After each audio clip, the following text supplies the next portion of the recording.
Hi friends, இன்றைக்கி என்ன video பார்க்க போகிறீங்கன்னா, ஒரு ஸ்பெஷல் வீடியோ தான். நீங்கள் நினைப்பீங்க என்ன ஸ்பெஷல் வீடியோன்னு. என்னை எப்படி பொண்ணு பார்க்க வந்தாங்கன்னு அந்த வீடியோவோட ஸ்டோரி தான் கொஞ்சம் கூட ஷேர் பண்ண போகிறேன். ஏன்னா திடீர்னு இந்த பொண்ணு பார்க்குற வீடியோ போடுறேன்னு நினைக்காதீங்க. ஏன்னா இன்னும் 2-3 நாளில் எங்களோட வெட்டிங் அனிவர்சரி வருது. ஸோ அதனால தான் இந்த வீடியோ போடுறேன்.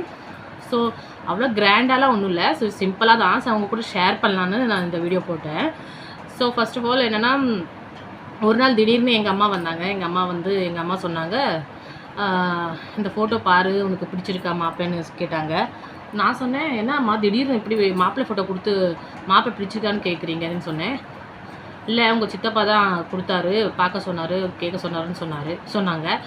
ஸோ சரின்னு பார்க்கலான்னு நான் அப்படியே சும்மா அவங்க சும்மா தான் ஃபோட்டோ தான் பார்க்க சொல்கிறாங்கன்னு பார்த்துட்டு எப்படி இருக்குன்னு கேட்டாங்க. நல்லா இருக்குது, ஓகேன்னு. நான் சரி சும்மா ஃபோட்டோ தான் பார்க்குறாங்க, அப்புறம் எல்லாம் விசாரிப்பாங்க, எல்லாம் பார்த்துட்டு சரி அப்புறமா விட்டுடலான்னு நான் விட்டுட்டேன். திடீர்னு ஒரு நாள் என்னாச்சுன்னா, எங்கள் அம்மாவுக்கு ஃபஸ்ட்டே தெரியும் போல இருக்குது என்னை பொண்ணு பார்க்க வராங்கன்னு சொல்லி. ஸோ எங்கள் அம்மா என்கிட்ட சொல்லவே இல்லையா. ஸோ அன்றைக்கி நார்மலாக எப்படி இருக்கிறோம் அப்படியே தான் இருக்காங்க. வேலைக்கெல்லாம் போயிட்டாங்க. எங்கள் அம்மா அப்போ இப்போ இல்லை, அப்போ நான் என்னை பொண்ணு பார்க்க வரும்போது அப்போ எங்கள் அம்மாவும் எங்கள் அப்பாவும் அந்த சமையல் வேலை தான் பார்த்துட்டு இருந்தாங்க. ஒரு கேன்டீன் வச்சுருந்தாங்க ஒரு இடத்துல. ஸோ அங்கே எங்கள் அப்பா கூட எங்கள் அம்மாவும் வேலை செஞ்சுட்டு இருந்தாங்க. ஸோ எங்கள் அம்மா காலையில் போயிட்டு சாயந்தரமாக தான் எங்கள் அப்பா கூட தான் வருவாங்க. அன்றைக்கி எங்கள் அம்மா வேகமாகவே வந்துட்டு நான் என்ன சொன்னேன், என்னம்மா இவ்வளோ வேகமாக வந்துட்டீங்க, என்ன விஷயம்னு நான் கேட்டேன். ஒன்றும் இல்லை சொல்லிட்டு வேலைப்படுத்திட்டே இருந்தாங்க. நாங்கள் எங்கள் வீட்டு முன்னாடி ஒரு வயர் போகும், இந்த கேபிள் வயரில். அப்போல்லாம் கேபிளில் போட்டுருப்பாங்க, அந்த வயர் போயிட்டுருக்கோம். அதை துணியில் காய போட்டுருப்போம். நாங்கள் எப்பயும் துவச்சி அங்கே தான் காய போடுவோம். அதெல்லாம் எடுத்து கிளியர் பண்ணிகிட்டு இருந்தாங்க. நான் சொன்னேன், என்னம்மாச்சி துணி காய்ஞ்சிட்ருக்கு, ஏன் எடுக்கிறீங்க, கிளியர் பண்ணுறீங்க? ஒன்றும் இல்லை, நீ வேமா ரெடி ஆகுன்னு சொன்னாங்க. ரெடி ஆக என்ன ரெடி ஆகிறது, நான் என்ன குளிக்கவே இல்லை, கரண்ட் வேறு இல்லை, என்ன ரெடி ஆகுறது அப்படின்னு சொன்னாங்க. உன்னை பொண்ணு பார்க்க வராங்க, நீ ரெடி ஆகுன்னு சொல்லிட்டாங்க.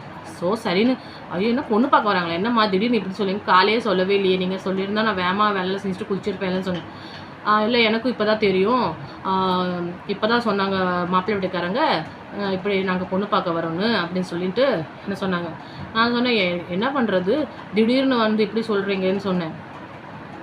அன்னைக்குன்னு பார்த்து கரண்ட்டு வேறு இல்லை. கரண்ட்டில் நான் குளிக்கவும் இல்லை. நான் என்ன பண்ணியிருந்தேன்னா, வேலையெல்லாம் செஞ்சுட்டு என் ஃப்ரெண்ட்ஸ் கூட உட்காந்து இந்த பாண்டிக்கல் விளையாடுவாங்களே, 5 கல் போட்டு அது விளையாண்டுருந்தேன். சரின்ட்டு சரி என்னடா இப்படி சொல்கிறாங்கன்னு அப்புறம் வேகமாக நான் என்கிட்ட சாடியும் இல்லை, எனக்கு சீலை கட்ட தெரியாது, ஓகேவா. அதனால் என்கிட்ட சீலை இல்லை. எங்கள் அம்மா சிலை இருக்குது, ஆனால் எனக்கு கட்ட தெரியாது. திடீர்னு எப்படி பொண்ணு பார்க்க வரான்னு சொல்லிட்டீங்கன்னு சொல்லிட்டு அப்புறம் என்ன நல்ல ட்ரெஸ் இருக்குல்ல, பாவடை இருக்குல்ல, அதை கொடுக்குன்னு சொன்னாங்க. ஓகேன்ட்டு நான் பாவடை அப்போ தான் அந்த ஏதோ திருவிழாவுக்கு தைச்சிருந்தேன், அதை தான் போட்டிருந்தேன். ஓகே சரி பாவடை போட்டுக்கலான்னு எனக்கு குளிக்க வேறு இல்லையா, ரெடி ஆகிடுச்சு. ரெடியாகி மாப்பிள்ளை வீட்டுக்காரங்களும் வந்துட்டாங்க. நான் சொன்னேன், எங்கள் அம்மாட்ட சொன்னேன், அம்மா மாப்பிள்ளை கேட்டேன், மாப்பிள்ளை வீட்டுக்காரங்களும் வந்துட்டாங்களான்னு.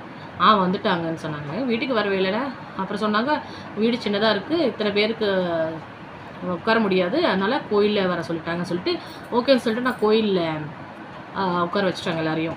அப்புறம் அன்றைக்கி பார்த்து கரண்ட் வேறு இல்லைன்னு சொன்னால, அதுக்கப்புறம் சரின்னு எல்லாம் உட்காந்துருந்தாங்க, எல்லாம் வந்திருந்தாங்க. அதுக்கப்புறம் எங்கள் அம்மா சொன்னாங்க ரெடி ஆகிட்டு வர சொல்லி. எங்கள் அம்மா பாவம், எங்கள் அம்மா எல்லாம் ரெடி பண்ணி எங்கள் சொந்தக்காரங்களாம் 2 பேரும் எல்லாம் வந்திருந்தாங்க. அவங்களும் எங்கள்கிட்ட சொல்லவே இல்லை. சரின்னு வர சொன்னாங்க. அப்புறம் என் ஃப்ரெண்டு கூட ரெடி ஆகிட்டு வந்து அவங்க உட்காந்துட்டேன், சபையில் உட்காந்து அப்புறம் பார்த்த கூட்டமாக இருந்துச்சு. எனக்கு ஒரே மனசில் படப்படன்னு இருந்துச்சு, என்னடா ஐயோன்னு. யாரையும் பார்க்கவே இல்லை, இப்படியே தான் உட்காந்துருந்தேன், கீழே தலை குளிஞ்சு உட்காந்துருந்தேன். சரின்ட்டு அப்புறமா எல்லாம் பேசிட்டு எல்லாம் பண்ணியிருந்தாங்க. அப்புறம் எல்லாம் பேசிவிட்டு எல்லோரும் கேட்டாங்க, எல்லாம் பின்னாடி. அப்புறம் நான் போயிட்டேன், சைடில் போய் நின்றுட்டேன்.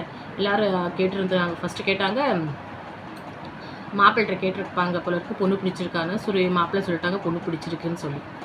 அப்புறமா அது சொல்ல பொண்ணுகிட்ட கேட்டு வாங்கன்னு சொல்லி. ஸோ நான் பின்னாடி நின்றுருந்தேன்னா எங்கள் சித்தப்பா வந்துட்டு கேட்டார், பொண்ணு மாப்பிள்ளை பிடிச்சிருக்கான்னு.